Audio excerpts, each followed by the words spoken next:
Assalamualaikum warahmatullahi wabarakatuh. Perkenalkan, nama saya Eka Wahyuni dengan NIM B1B1222020 dari Prodi S1 Administrasi Rumah Sakit Fakultas Teknologi Kesehatan Universitas Megareski.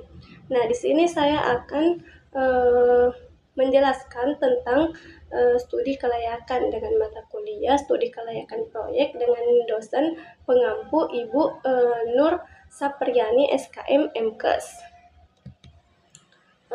Jadi di sini pertanyaannya, apakah FS atau studi kelayakan perlu dilakukan oleh pihak rumah sakit sebelum melaksanakan master plan rumah sakit atau perencanaan rumah sakit untuk kepentingan peningkatan pelayanan dan sarana prasarana rumah sakit? Nah, seperti yang kita ketahui bahwa studi kelayakan atau FS sangat penting dilakukan oleh pihak rumah sakit sebelum melakukan master plan rumah sakit. FS membantu menilai kelayakan proyek dari berbagai aspek seperti finansial, teknis, dan sosial, sehingga memastikan bahwa pengembangan rumah sakit dapat meningkatkan pelayanan dan sarana prasarana secara efektif dan efisien. Nah, apa sih alasan mengapa FS ini atau studi kelayakan ini diperlukan sebelum melakukan master plan rumah sakit? Nah, yang pertama itu penilaian risiko.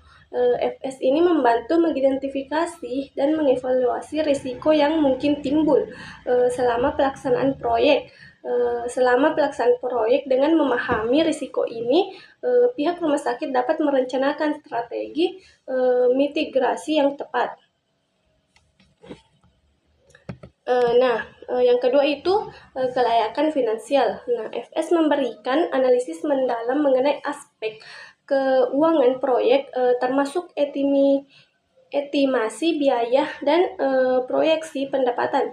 Ini penting untuk memastikan bahwa proyek dapat dibiayai dan memberikan keuntungan yang diharapkan. Nah, yang ketiga itu analisis pasar. Melalui FS, pihak rumah sakit dapat melakukan riset pasar untuk memahami kebutuhan dan harapan pasien. Ini membantu dalam merancang layanan yang sesuai dengan dan meningkatkan kepuasan pasien. Selanjutnya itu kepatuhan hukum dan regulasi. FS ini juga mengevaluasi kepatuhan terhadap peraturan dan undang-undang yang berlaku, memastikan bahwa semua aspek hukum terpenuhi. Sangat penting untuk menghindari masalah di masa depan. Nah, selanjutnya itu perencanaan proyek yang terstruktur. Nah, FS ini atau studi kelayakan ini berkontribusi pada pengembangan rencana proyek yang lebih terperinci, termasuk jadwal dan pencapaian. Ini membantu dalam pengelolaan proyek yang lebih baik dan efisien. Selanjutnya itu komitmen pemangku kepentingan. Nah, yang dimaksud di sini dengan melakukan FS, pihak rumah sakit dapat memastikan bahwa semua pemangku kepentingan memiliki pemahaman yang sama tentang tujuan dan manfaat proyek, sehingga meningkatkan dukungan dan komitmen mereka. Nah, dari beberapa tadi alasan-alasan mengapa FS itu sangat penting dilakukan sebelum melakukan master plan rumah sakit, dapat disimpulkan bahwa melakukan studi kelayakan sebelum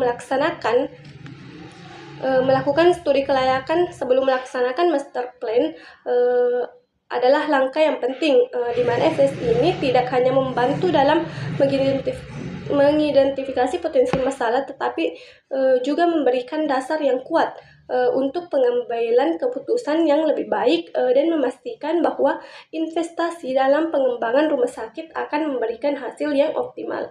Nah, itulah tadi penjelasan saya tentang pentingnya FS atau studi kelayakan sebelum melakukan master plan rumah sakit atau perencanaan rumah sakit. Sekian dan terima kasih. Wassalamualaikum warahmatullahi wabarakatuh.